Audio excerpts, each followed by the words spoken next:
pretty much the first leg of today is on bitumen. I'm actually heading south on the southwest highway, just left Byford. I'm going to cut across the Jarrahdale and then head down to North Bannister on the Albany Highway. Then I'm going to turn inland. So here we are at North Bannister, essentially just a petrol station and a bottle shop on the side of the road.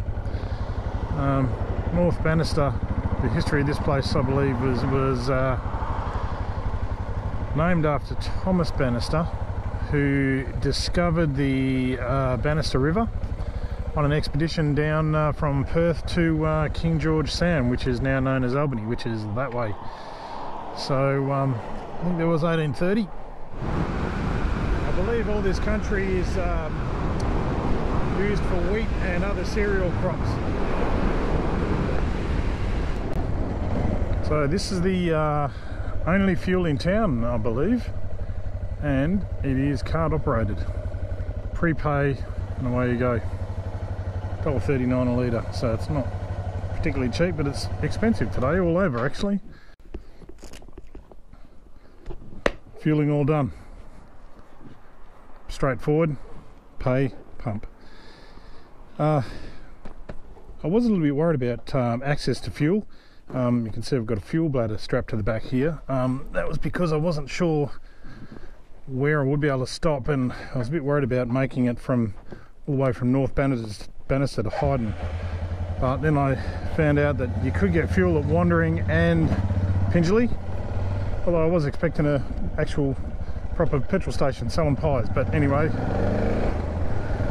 does the job. It's pretty warm today. So let's call it 27 or 28 degrees. Nothing to write home about. The road surface has changed a bit. We're down to a single lane bitumen road. I'm not sure how far this will go for, we'll see. So the road we're currently on, this is the Bullering Gorge Rock Road, and this road that we're turning onto now is the Rabbit Proof Fence Road. So we'll follow that for a little while and then we'll turn off again.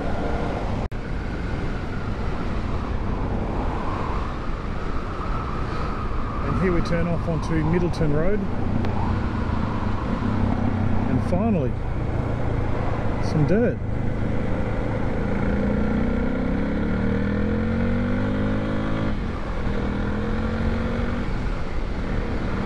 It's quite badly corrugated. They're right once we're up to speed.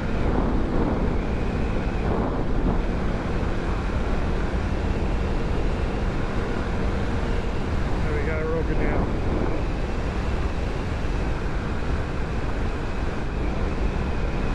Oh, rabbit.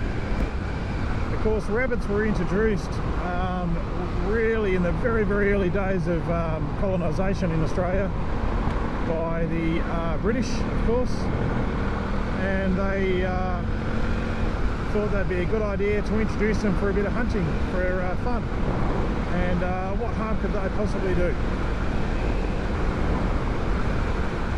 And obviously rabbits have proliferated right through the whole country and have become a bit of a problem, damaging the land and making it difficult for livestock. But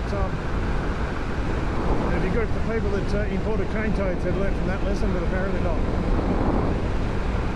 So check this out. There's a couple more back there. There's this one here. And there's this big one. So apparently it's a bit of a thing at Kulin is to do these big, I actually thought they were all cows, but that one looks pretty horsey to me. Anyway, apparently they're all over the place. There's like 100 of them around the town and all that sort of stuff. It's something to do with the races that they do. And you can see this one here, there's a little slide and these cows are going down the slide. How awesome is that? That's crazy. And they look like they're all having fun too. Anyway, I thought that was really cool. So one day I'll get into Kulin. We're not going to go there today, but one day I'll get there and have a bit of a look around see some more of those cows.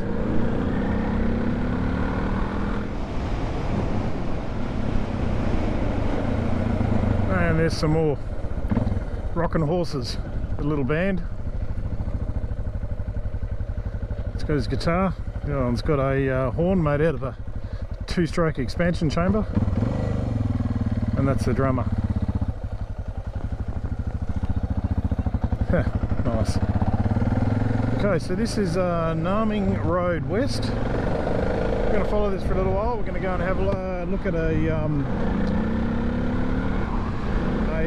tourist site.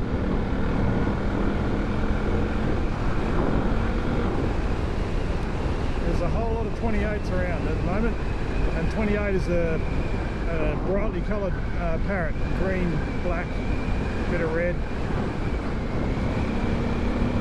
Pretty animals, but they can be a bit of a pest, like all parrots can be, I guess. But I've had to duck and weave a couple of times today.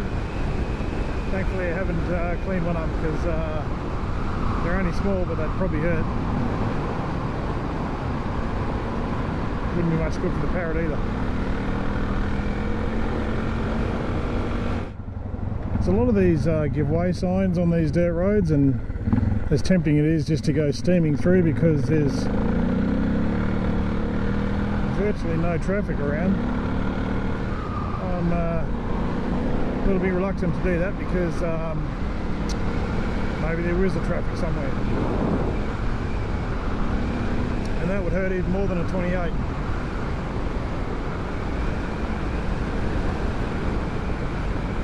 And now I'm just going to make a beeline to Hyden. It's getting a little bit late in the afternoon. Sun, it's actually still pretty high, but it's looking a bit dark, so I'm just going to head straight there, get myself a place to stay for the night, and then work out what I'm going to do tomorrow. I'm going to assume this is a bitumen road. Yep, so it's going to be a pretty boring run. Lake Grace Road. Oh, to Lake Grace. Right, here we are in Hyden. It's about probably a little bit after 5 o'clock. So my first order of business is I'll probably go and get fuel, and then I will find somewhere to stay. I think there's a caravan park just near the Wave Rock. So Hyden was established in 1932, servicing the railway that was coming past here.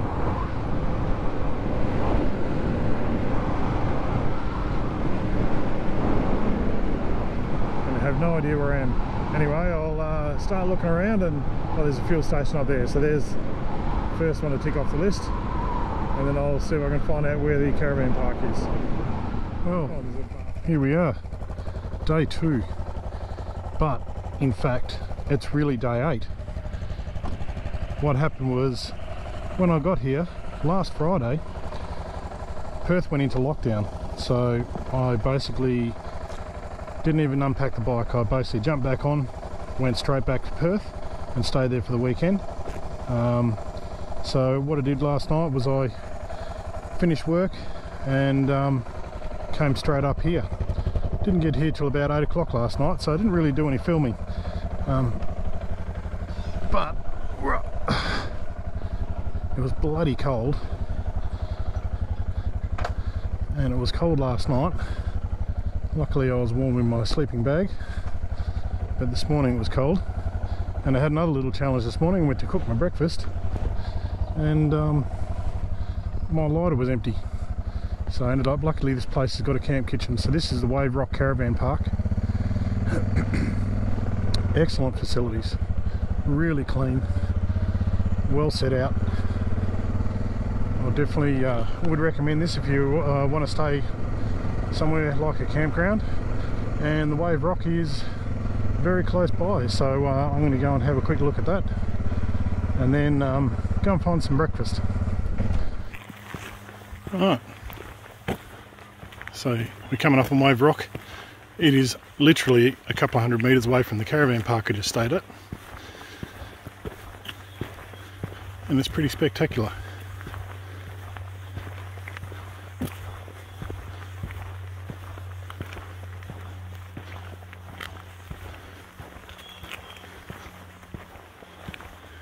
So I'd say it's about 100 metres long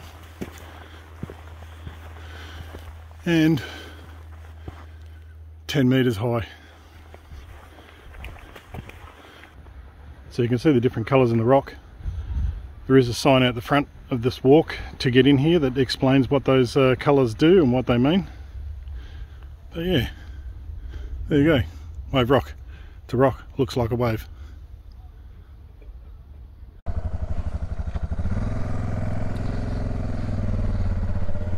So that was Wave Rock. It's a good setup here, picnic table, barbecue, toilets, don't know what that is. That's the rock there. It's 100 metres from here, from the car park, which is in turn 100 metres from the caravan park. So this is clearly the ideal spot if you plan to go and have a look at it. And there's another cave, rock formation, I guess probably a better name, called Hippo's Yawn, which you can walk to from the rock, but it's just up here. So we'll go and take a look at that. There you go. Probably 200 metres away.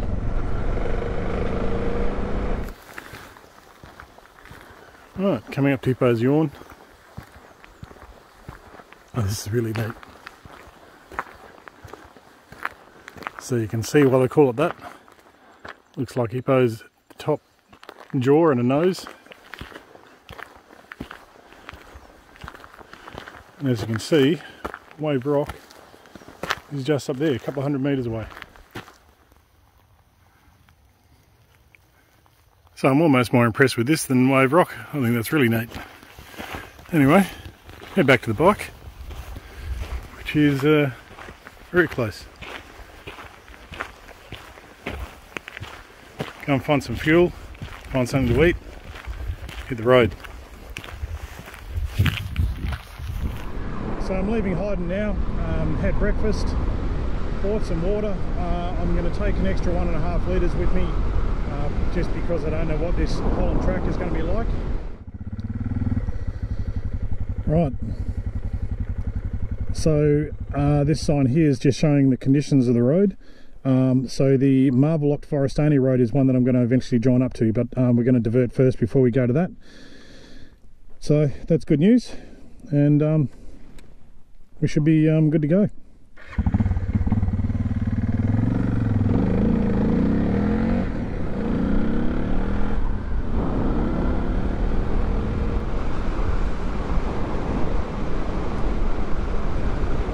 So we're 9 kilometres from the turn off to the Holland Track, and as you can see, we're about to hit our first dirt for the trip. Well, for this part of the trip anyway.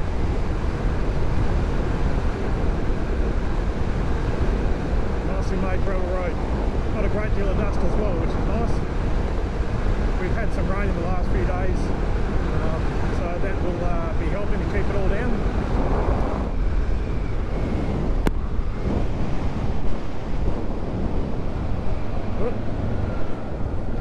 Nearly missed it.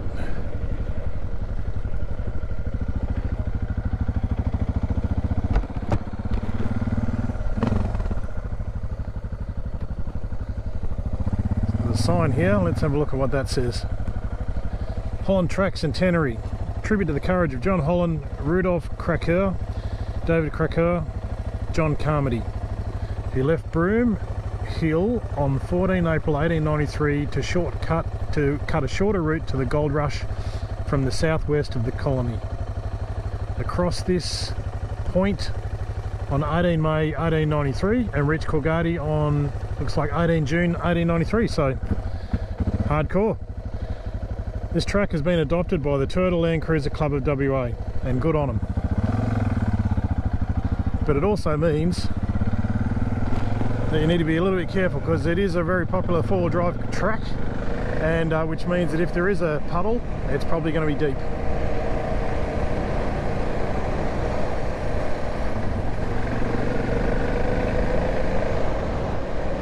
This is beautiful out here. I don't actually know what to expect with this track. I've never been on it. I watched a video or two, and but I'm not sure this first section that I'm going to do, which is to the Forestania Marble Lock Road, I'm not sure what it entails, but we'll soon find out. I should pay attention.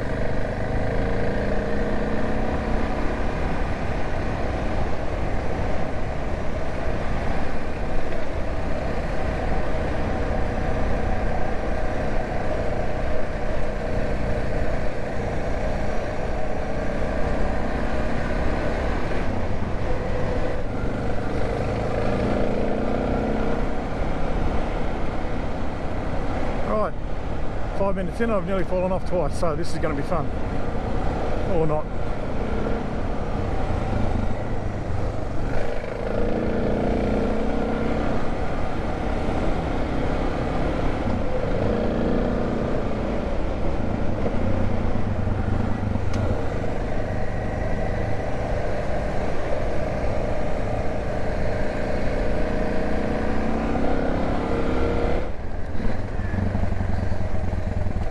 So this is the sort of thing the 4B guys come for, but I won't be going through that.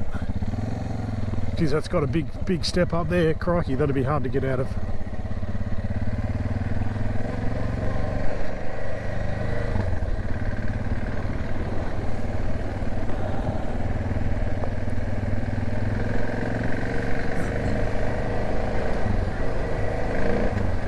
So far the sand is not too bad.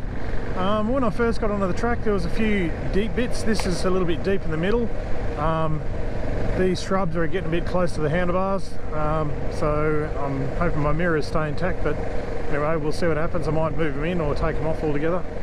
But the track is sort of varying from sandy to firm like this. So far so good. Just cruising along in third gear, sometimes in second. I don't want to beat the bike up too much, and I'm loaded with camping gear. And I also don't want to fall off because I am by myself, so doing silly stuff isn't on the menu.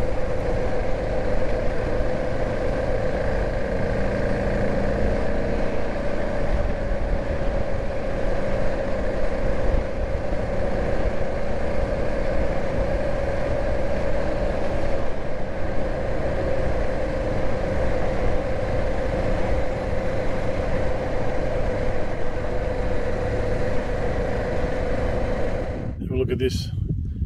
Clearly there's a fire beam through here and it stretches out to the horizon.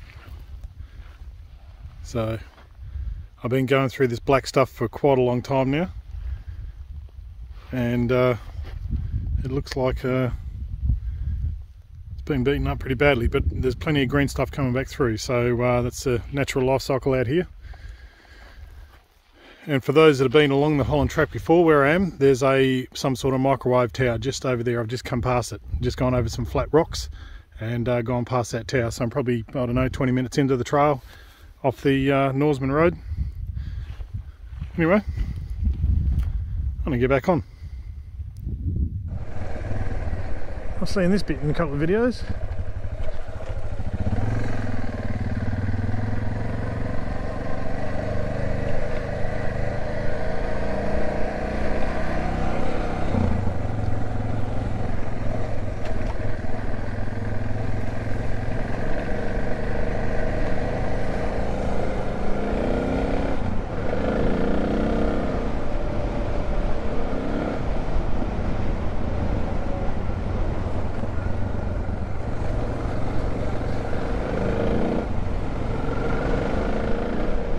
Sand.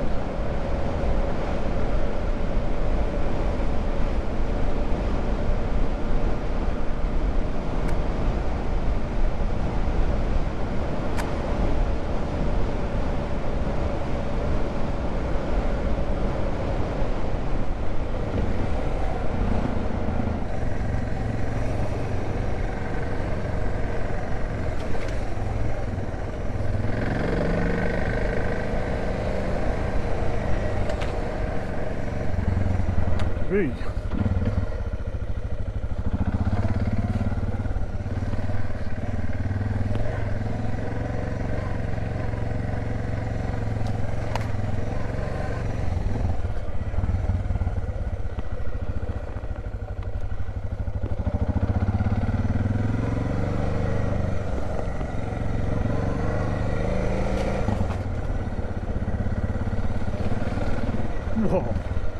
Have a look at that.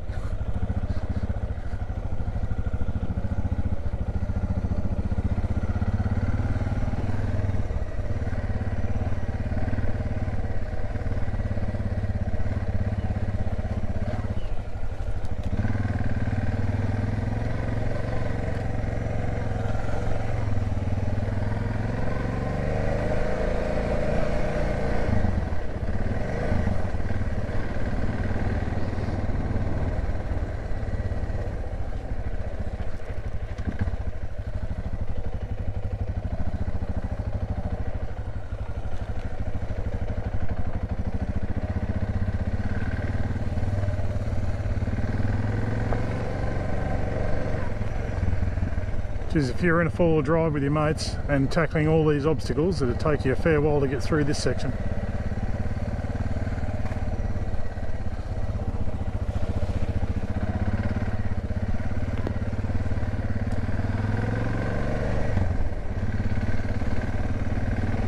Right, back into the sand.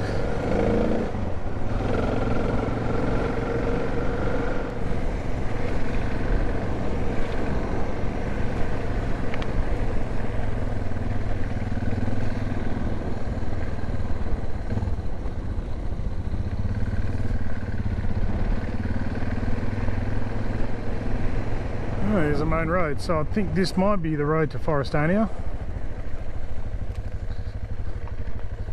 It says the Holland Track goes up this way.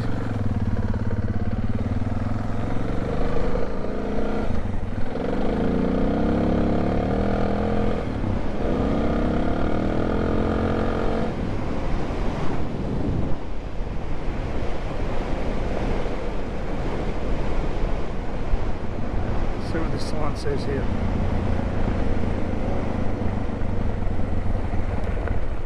Doesn't say anything. Alright, I guess I'll see what Mr. Google tells me. But I reckon this is the way I want to go. Yeah, so I was right. This is a road that I want to go on. It's the Forestania Marble Lock Road. And I think we're about 60 k's out of Marble Lock, so that'll be a nice little ride on the dirt. I'll take it easy.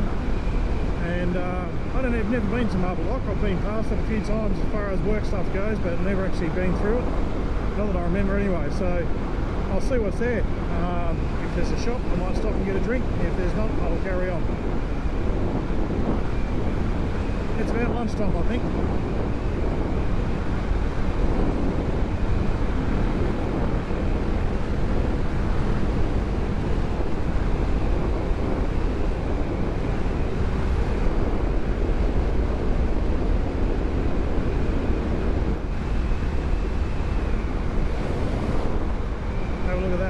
Road all the way to the horizon. I gotta watch out for soft patches. I hit one before and nearly washed out the front. I'm doing 100, so just gotta be a little bit careful there. But it was pretty obvious when I come up on it. I should have went around it, but I didn't. So lesson learned.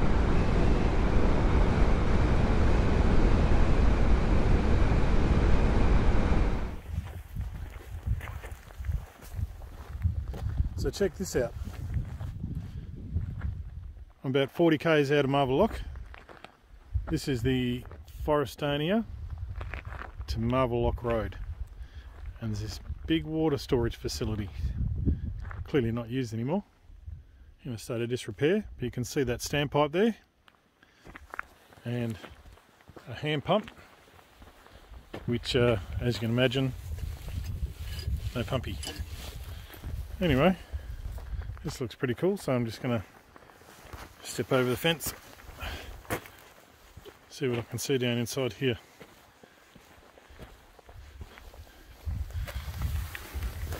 There you go, look at that. So I'd say that's probably 15 feet, 3 metres deep.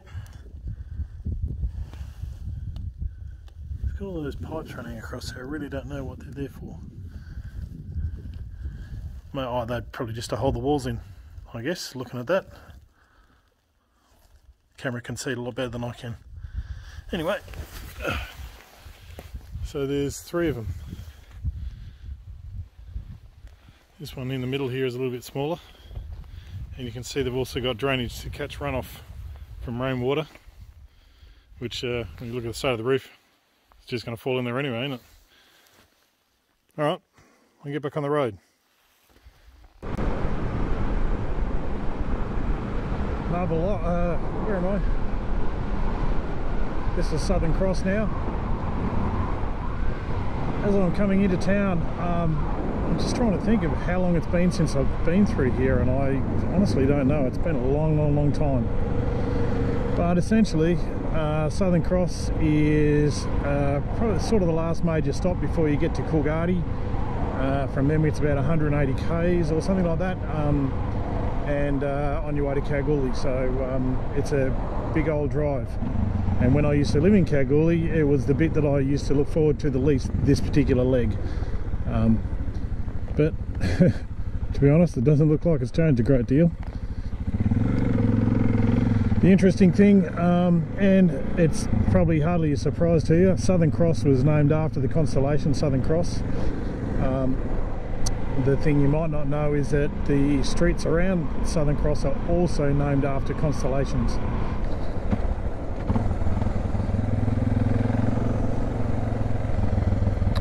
I'm on my way to Mukinbudin, gone past Bullfinch, which is not much of a town, and I'm heading to Warralakan. But I've just spotted this place. And the first thing I notice is this levee here, I'm guessing is what it is. Actually, you know what it is? I'd say it's an old train line by the look at all those old rotten sleepers along there. Probably a wood line, I'm guessing, or maybe something like that. Anyway, I saw this little big lake. Thought I'd come over and have a look, but there is a fence stopping me getting any closer. So that's a bugger.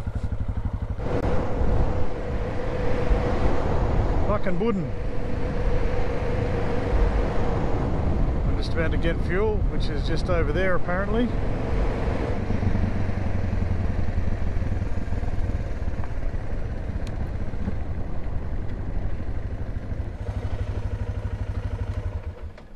Perfect.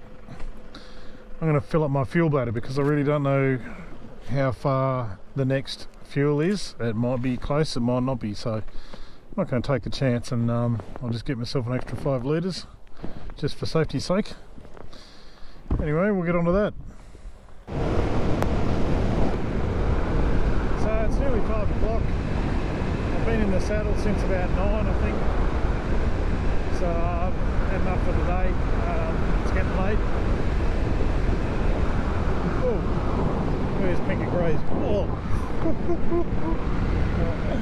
I've been flying through bunches of 28s all day and been waiting to clean one up, but the old Pink and Greys are about twice the weight, so yeah, hit one of those wouldn't be that fun. Anyway, that was interesting. So I'm just a few kilometres out of a town called Beacon, and I think I'm going to stop there for the night. I'll see if they've got anywhere to camp, caravan park or campground or whatever. Okay, Beacon Caravan Park. There's no caravans here. There's a couple of dongers there that people are staying in. I rang old mate up and he said camp wherever you like, just not on the grass, which is a pity because it would have been good to camp there, but there's these bits over there, and he said but there's all these spots in the bush that you can go and have a look at. So I'm going to have a quick poke around here. Oh, here's these little bays. These look alright.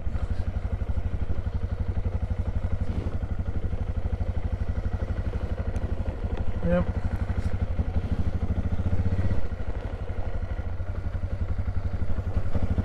Right, I'm going to pick one of these and set myself up.